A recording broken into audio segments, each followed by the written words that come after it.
Hallelujah, जय मसीह की।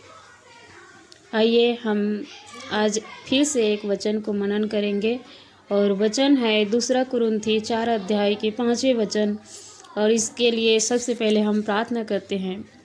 प्रेमी अनुग्रहकारी दयालु परमेश्वर, हमें इस वचन को समझने के लिए सहायता और मदद कीजिए।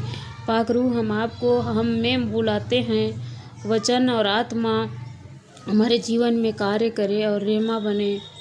महान प्रभु यीशु, आपका धन्यवाद करते हैं पवित्र आत्मा जी हमें सिखाने के लिए, और इस दुआ को प्रभु यीशु के नाम में मांगते हैं, आमीन। प्रियो, वचन हम पढ़ेंगे, फिर से कहती हूँ, दूसरा कुरिन्थी 4 अध्याय 5वें वचन। और हमने जो पिछली वीडियो में सीखा था कि सच्चा सेवक कैसे बने और कैसी सेवा करें, इसी की श्रृंखला में ये वचन को भी हम लेते हैं। लिखा है वचन में, क्योंकि हम अपने को नहीं परंतु मसीह यीशु को प्रचार करते हैं कि वह प्रभु है, और अपने विषय में यह कहते हैं कि हम यीशु के कारण तुम्हारे सेवक हैं। यहाँ पे पौलुस किस प्रकार से अपने आप को अभिव्यक्त कर रहा है, किस प्रकार से दिखा रहा है, खुद को क्या बता रहा है। वो अपने आप को प्रभु का दास तो है ही, लेकिन कहता है हम मसीह यीशु के कारण तुम्हारे सेवक हैं। क्या आज जो लीडर हैं, पासवान हैं, प्रचारक हैं, वो इतने नम्र हैं जितना कि पौलुस, पतरस और अन्य प्रेरित रहे? आज पासवानों को देखा जाए तो बड़े बड़े पद और अन्य धर्मों के धार्मिक गुरुओं के समान ऊंचे ऊंचे पद को लेना पसंद करते हैं। खुद को प्रभु का दास तो कहते हैं, लेकिन लोगों के ऊपर उस पद का इस्तेमाल प्रभुता करने के लिए करते हैं। जबकि पौलुस कहता है कि हम मसीह यीशु को प्रचार करते हैं कि वह प्रभु है। यीशु मसीह हमारा प्रभु है और हम उसके सेवक हैं। और कहता है आगे, और अपने विषय में यह कहते हैं कि हम यीशु के कारण तुम्हारे सेवक हैं। लोगों को क्या कह रहा है? उस यीशु मसीह के कारण, वो प्रभु यीशु के कारण, उसके कहने के कारण, उसकी आज्ञा को मानने के कारण हम तुम्हारे सेवक हैं। तुम पर प्रभुता नहीं कर सकते, हम सेवा कर सकते हैं। हम सेवक हैं, हम सेवा करेंगे। और सेवा किस रीति से?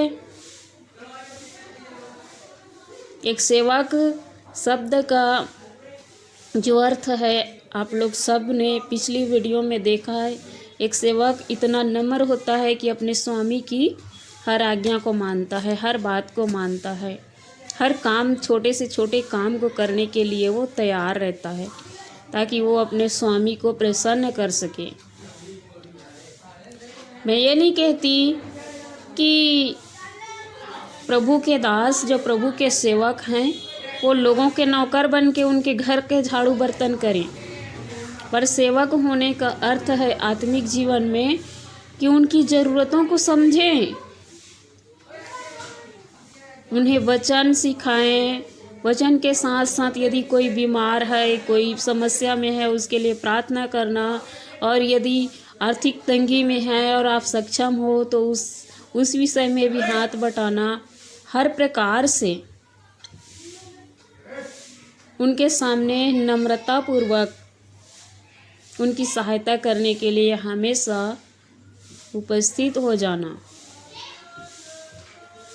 क्योंकि मसीह यीशु के कारण हम तुम्हारे सेवक हैं। पौलुस इस तरह से वर्णन करता है।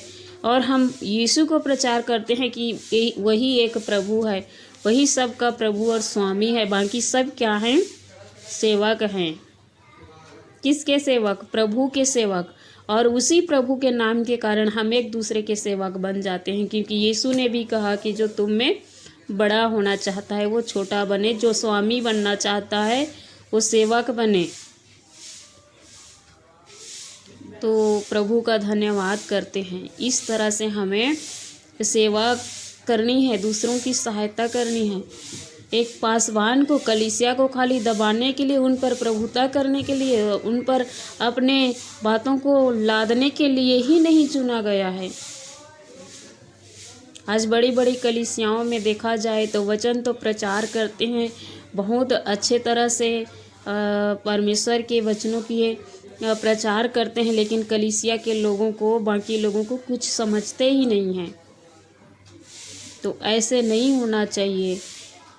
आए दिन वीडियो वायरल होते रहते हैं कि कोई कलीसिया के सदस्यों पर जुर्म कर रहे हैं और कहलाते पास्टर हैं, सेवक सेविका हैं, man of God, servant of God कहलाते हैं, पर काम क्या कर रहे हैं? प्रभु के सेवक होने चाहिए। तो प्रभु के नाम के कारण कलीसिया के भी सेवक हैं, क्योंकि कलीसिया प्रभु की देह है, उसकी दुल्हन है। यदि आप प्रभु की सेवक हो तो उसके दुल्हन की, उसकी पत्नी की भी सेवक हो, उसके स्वामी नहीं हो। कलीसिया की सेवा करनी है आपको, कलीसिया पर प्रभुता नहीं करनी है। कलीसिया पर प्रभुता सिर्फ प्रभु यीशु मसीह की होनी है, क्योंकि वही एक प्रभु है। सो प्रियों, आप अपने कलीसिया की सही देखभाल कीजिए, क्योंकि आप कलीसिया में सेवा करने के लिए चुने गए हैं, कलीसिया में राज्य या प्रभुता करने के लिए नहीं। इसलिए यदि आप कलीसिया में राज्य करते हैं, प्रभुता करते हैं, अपने आप को कलीसिया में बड़ा बनाते हैं, तो सचेत हो जाइए, क्योंकि प्रभु आने वाले हैं। क्योंकि कलीसिया प्रभु की दुल्हन है। यदि आप दुल्हा के नौकर हैं तो उसके दुल्हन की भी नौकर हैं, स्वामी नहीं। सचेत हो जाइए, प्रभु तभी प्रतिफल देंगे। इसलिए नम्र होके कलीसिया की सेवा कीजिए। कलीसिया की सेवा ही प्रभु की सेवा है। सो प्रियो, आप सबको प्रभु आशीष दे, इस वचन के द्वारा समझने में सहायता करे और आप गहरी बातों को समझें। समय कम है, हम ज़्यादा गहराई से नहीं इस वचन को और खोल सकते और एक्सप्लेन नहीं कर सकते, पर इतना काफ़ी है समझने के लिए। इसलिए भाइयों बहनों, आप सबको प्रभु आशीष दे, इस वचन को मनन करें और वचन में बने रहें। हालेलुया, जय मसीह की।